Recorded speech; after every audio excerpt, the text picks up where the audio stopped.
రెండవ hidden fact ఏంటి అంటే Indian famous cricketer Shikhar Dhawan తను కూడా ఈ పాదయాత్రలో పాల్గొన్నారు. చాలా శ్రద్ధతో, ధార్మిక వస్త్రాలతో. ఇది చూసి మన భక్తుల దృష్టిలో శిఖర్ ధవన్ ఒక సామ్రాట్ అయ్యాడు.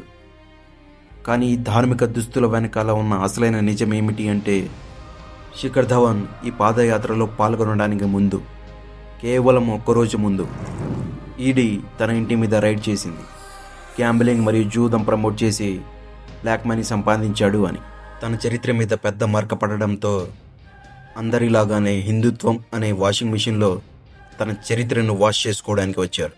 ఏ విధంగా అయితే శిల్పా శెట్టి మరియు ఆమె హస్బెండ్ పోర్నోగ్రఫీని ప్రమోట్ చేసి మరికొన్ని బ్రాండ్స్తో కలిసి మనీ లాండరింగ్ చేశారు అని ఆరోపణలను ఎదుర్కొన్నారో, అవి ఆరోపణలు మాత్రమే కాదు, వాళ్ళని దోషులుగా కూడా నిర్ధారించారు.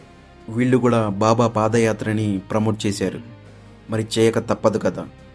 చెప్పేవాళ్ళు హిందువులైతే వినేవాళ్ళకి అసలైన నిజాలు తెలియనప్పుడు ప్రజల దృష్టిలో వీళ్ళంతా సామ్రాట్లే అవుతారు.